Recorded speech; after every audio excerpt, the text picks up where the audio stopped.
Halo semua, ketemu lagi dalam pembelajaran mesin. Kali ini kita akan belajar mengenai regresi linier yang berganda atau disebut sebagai multiple linear regression.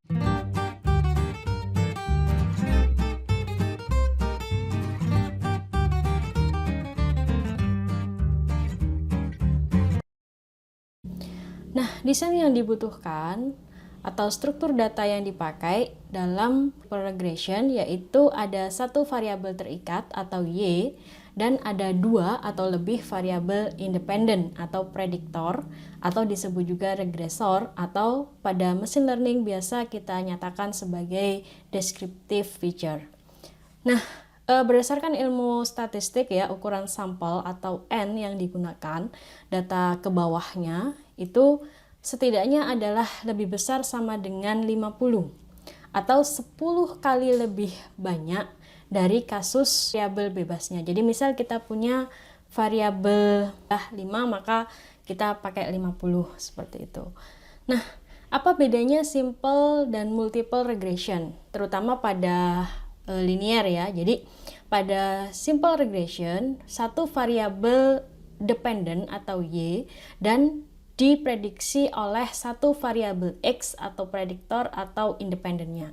Sedangkan pada multiple regression, satu variabel dependent Y diprediksi dari lebih dari satu variabel independen atau X-nya. Sehingga bisa dinyatakan sebagai X1, X2, dan seterusnya sampai dengan XK. Jadi K adalah menyatakan banyaknya prediktor atau banyaknya variabel independen. Pada simple regression, koefisien regresinya hanya ada satu dan satu lagi adalah intercept atau B0-nya. Sedangkan pada multiple regression, koefisiennya adalah sebanyak prediktor atau sebanyak K tadi. Ya, jadi koefisien regresi itu satu koefisien regresi untuk satu variabel independen dan tentunya ditambah satu B0 yang menyatakan intercept. Nah, R kuadrat di dalam simple linear regression itu dapat dinyatakan sebagai korelasi kuadrat dari variabel X dan variabel Y.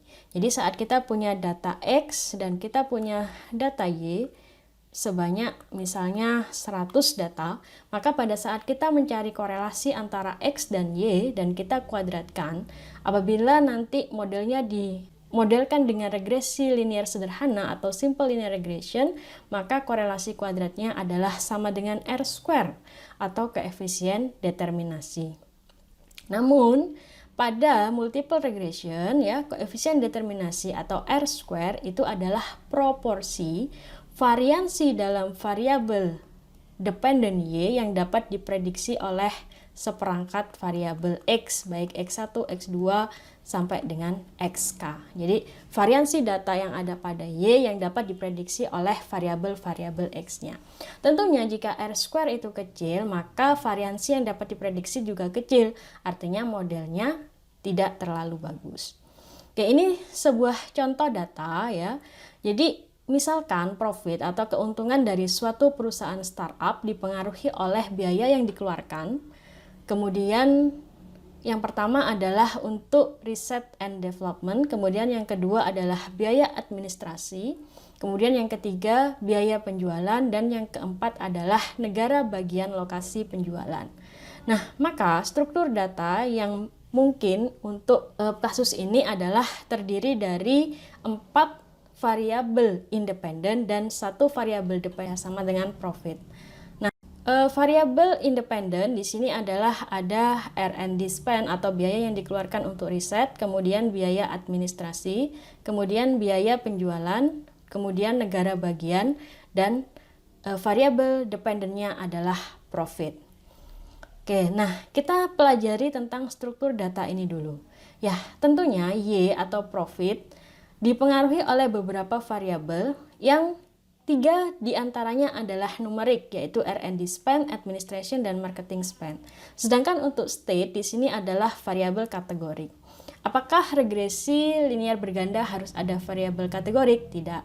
Tapi berhubung kita belajar tentang banyak variabel, di sini kita sisipkan ada satu variabel kategorik yang juga ikut memprediksi profit. Sehingga kita tahu bagaimana cara untuk menyatakan variabel ini ke dalam sebuah model regresi linear berganda. Nah, model yang akan terbentuk pastinya tadi dipengaruhi oleh X1, X2, X3, dan X4. X4 yang dimaksud di sini adalah negara bagian tempat penjualan, tapi apakah ini berpengaruh kepada model secara langsung? Ternyata tidak. Ya, jadi hanya ada 3 variabel ya, dan variabel state nanti diubah menjadi variabel dummy atau dummy variabel. Nah, mengenai variabel dummy untuk negara ini, karena kita punya 3 jenis negara di dalam data startup. Jadi dummy variabel untuk New York dan dummy variabel untuk California. Untuk Florida sudah diakomodir pada saat New Yorknya 0 dan Californianya 0. Jadi kita ada 2 kolom yang menyatakan dummy kota New York dan dummy kota California. Oke, sehingga di sini bukan lagi 4, tapi justru ada 5 variabel X yang kita proses dalam regresi linear berganda. Oke, kalau kita pisah-pisah modelnya, model untuk New York hanya dipengaruhi oleh dummy 1, karena yang lainnya adalah 0. Nah, sedangkan California hanya dipengaruhi oleh koefisien yang muncul akibat dummy 2, atau kita sebut saja dia B5. Kemudian di Florida nanti tidak akan dipengaruhi dummy 1 atau dummy 2 karena keduanya nilainya adalah 0. Nah, secara umum model regresi dapat ditulis sebagai B0 atau intercept ditambah B1X1 ditambah B2X2 ditambah B3X3 ditambah B4 dikali dummy 1 dan ditambah B5 dikali dummy 2. Nah, masalah pendugaan parameter pada regresi linear berganda dapat digunakan OLS atau Ordinary Least Square yang mempunyai 3 sifat, yaitu linear atau membentuk regresi linear, unbiased atau tidak bias, dan efisien atau memiliki varians yang minimum. Bisa juga kita duga menggunakan metode maximum likelihood, yaitu dengan menganggap setiap data itu bebas dan kemudian kita cari likelihood-nya dan kita maksimalkan fungsi likelihood tersebut. Dan bisa juga yang ketiga yang biasa digunakan di machine learning menggunakan gradient descent. Bagaimana pendugaan parameter regresi dengan OLS? Nah, untuk regresi linear berganda, maka sebaiknya kita mengarahkan kepada matriks karena di sini perhitungannya akan lebih mudah ya. Jadi B atau koefisien atau parameter regresi itu dapat dicari dengan X transpose X, kemudian diinverskan, kemudian dikali dengan X transpose Y. Di mana B atau vektor koefisien itu terdiri atas B0, B1 sampai dengan B5 tadi. Dan X itu kita tambahkan 1, vektor 1 pada awal matriks X untuk menduga B0 dan kemudian X1 untuk menduga B1 dan seterusnya XK untuk menduga BK ya. Ini sesuai dengan data X yang kita punya. Nah, sedangkan vektor Y tentu saja berasal dari variabel dependent atau responnya. Nah, model regresi secara matriks itu dapat ditulis sebagai vektor Y sama dengan vektor B dikali dengan matriks X. Ya, apabila ada error kita bisa tambahkan di sini. Merupakan vektor error. Nah, ini untuk data tadi, maka jika kita menggunakan 10 data sebagai training atau pembentuk model dan 1 data sebagai testing, maka vektor B tentu saja terdiri dari B0, B1, B2, B3 sampai dengan B4 dan B5. Sedangkan matriks X yaitu matriks 1 sebagai penduga B0 di kolom pertama dan selanjutnya adalah data sesuai dengan X1, X2, X3, kemudian dummy 1 dan dummy 2. Ya, jadi ini sesuai dengan data yang ada di tabel ini, ditambah dengan dummy 1 dan dummy 2. Oke, nah untuk Y-nya yaitu sama dengan vektor yang berisi data profit. ya, karena itu adalah target kita. Nah, bagaimana menentukan B-nya? B-nya didapatkan dengan mengalihkan matriks X transpose dengan X, kemudian diinverskan, kemudian dikali dengan matriks X transpose Y. Nah, caranya untuk mengalihkan secara matriks, kita bisa menggunakan Excel, kita bisa menggunakan R, kita bisa menggunakan Python. Ya, pada akhirnya dari data tadi, 10 data tadi akan terbentuk model seperti pada baris pertama. Tentu saja pada model sebenarnya itu ada error. Nah, pada saat prediksi kita menggunakan persamaan sesuai pada model dan errornya nanti akan dicari, yaitu sama dengan nilai aktual dikurangi dengan nilai prediksi. Nah, nilai prediksi biasa dinyatakan sebagai Y-topi. Kita ambil contoh 3 data. Yang pertama untuk memprediksi nilainya. Tentu saja ini kita berlakukan pada data training. Ya, pada data ke-1 ya, karena data ke-1 adalah negara New York, maka prediksinya untuk data pertama adalah min 1,103 ini sebagai B0, 1,239 sebagai B1 dikalikan X1-nya yaitu sama dengan 16, kemudian B2-nya 0,015 dikalikan dengan X2-nya yaitu 13 dan 0,006 atau B3-nya dikalikan dengan X3-nya yaitu 47 dan 0,368 dikalikan dengan dummy satunya yaitu 1 dan 0,234 dikalikan dengan 0 atau dummy 2-nya. Sehingga prediksi profit menggunakan model regresi untuk data pertama itu adalah 19,619 atau di sini ada pembulatan ke belakangnya lebih dari 5 ya, 19,620.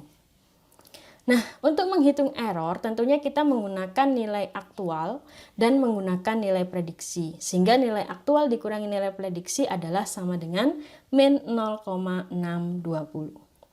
Bagaimana dengan data kedua dan ketiga? Silahkan dicoba dulu.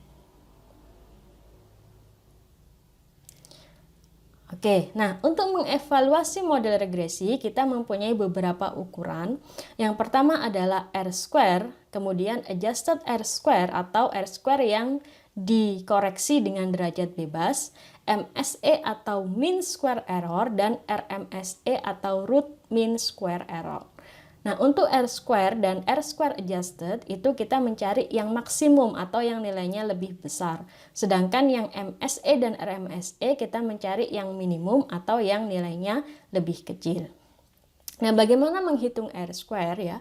R-square itu didapatkan dari satu mean sum square residual dengan sum square total. Di mana sum square residual adalah sama dengan data aktual yang ke I dikurangi dengan data prediksi yang ke I dikuadratkan, kemudian dijumlah. Sedangkan sum square total itu adalah sama dengan data aktual dikurangi rata-rata data aktual, kemudian dikuadratkan. N adalah banyak data dan P adalah banyak prediktor atau tadi kita anggap sebagai K tadi. Nah, untuk apa ini? Untuk menghitung R-square adjusted atau R-square yang dikoreksi dengan derajat bebas. Nah, derajat bebas apa? Yaitu banyaknya data dikurang 1 dibagi dengan banyaknya data dikurang banyaknya prediktor dikurang 1. Oke, untuk data yang tadi kita ambil 10 data ya, data profit, kemudian data prediksinya berdasarkan model regresi. Ini sudah dihitung dan menghasilkan nilai seperti itu ya. Untuk data pertama prediksinya 19,62 yang kalian hitung tadi harusnya dapat 19,028 dan data ketiga mendapatkan 17,918. Nah, ingat pada model regresi error itu sangat mungkin terjadi. Nah, contohnya pada data pertama errornya adalah min 0,62. Sedangkan data kedua errornya lebih sedikit yaitu min 0,028. Data ketiga errornya adalah lebih besar 1,082. Oke, untuk menghitung rata-rata dari data aktual ya sama dengan 16,5 rata-rata 10 data. Kemudian sum square regression yaitu error dikuadratkan kemudian dijumlah. Sedangkan sum square total adalah data aktual dikurangi dengan data rata-rata dikuadratkan untuk setiap data ini sampai 10 data terakhir. Hasilnya adalah 36,5. Nah, untuk R-square ya, maka hasilnya adalah 1 dibagi 1 dikurangi 3,85 dibagi 36,5 yaitu 0,894. Ya, jadi R-square atau tadi ya keragaman dari data profit yang dapat diprediksi oleh biaya administrasi, biaya research and development, dapat diprediksi oleh biaya penjualan, dapat diprediksi oleh lokasi dari negara, itu adalah sama dengan 89,4%. Nah, kalau yang dikoreksi dengan derajat bebas ya, maka 1 dikurangi 1 min R square-nya tadi ya. N-nya datanya ada 10 dikurang 1 9, ya datanya ada 10, prediktornya ada 4 ya, 5 ya. Apa saja tadi 5? 5 itu adalah sama dengan biaya research and development, kemudian biaya administrasi, biaya marketing atau penjualan, kemudian dummy 1 dan dummy 2 untuk California. Jadi ada 5. Kemudian dikurangi 1 lagi berarti menjadi 4. Ya. Maka R-square adjusted-nya adalah 0,762. Nah, mana yang dipakai? Biasanya dalam multiple linear regression kita tidak menggunakan R-square, melainkan kita menggunakan R-square adjusted. Kenapa? Karena sudah dikoreksi dengan derajat bebas tadi. Oke, nah selain R-square dan R-square adjusted, kita bisa menghitung kebaikan model dengan mencari MSE atau RMSE yang terendah. MSE adalah rata-rata, ya mean square error dari jumlah kuadrat error. Ya, jadi error dikuadratkan, kemudian dijumlah, kemudian dirata-ratakan dengan dibagi N. Atau min 0,62 dikuadratkan, ya ditambah dengan 0,028 dikuadratkan sampai dengan terakhir 0,103 dikuadratkan dibagi banyaknya data, yaitu sama dengan 0,385. Dan RMSE itu harus dihitung dari MSE dulu, yaitu sama dengan akar MSE tadi. Di sini RMSE-nya adalah 1,962. Nah, di sini saya menghitung R-square adjusted, RMSE maupun RMSE sebagai contoh dengan menghitungnya pada data training. Pada machine learning, biasanya RMSE dan MSE itu dihitung pada data testing menggunakan model yang sudah terbentuk melalui data training. Oke, nah pada saat kita membangun model regresi, kadang-kadang kita menggunakan pendekatan yang berbeda, ya. Tidak semua variabel kita masukkan secara bersama-sama seperti yang kita lakukan tadi, tapi ada juga caranya dengan stepwise atau variabel bebas, misalnya X1, X2, dan X3 itu masuk satu persatu sesuai dengan korelasi yang paling besar dengan variabel dependennya, ya, dan atau berdasarkan signifikansinya. Jadi di sini ada uji parsial atau menggunakan uji T untuk menyatakan mana yang lebih berpengaruh.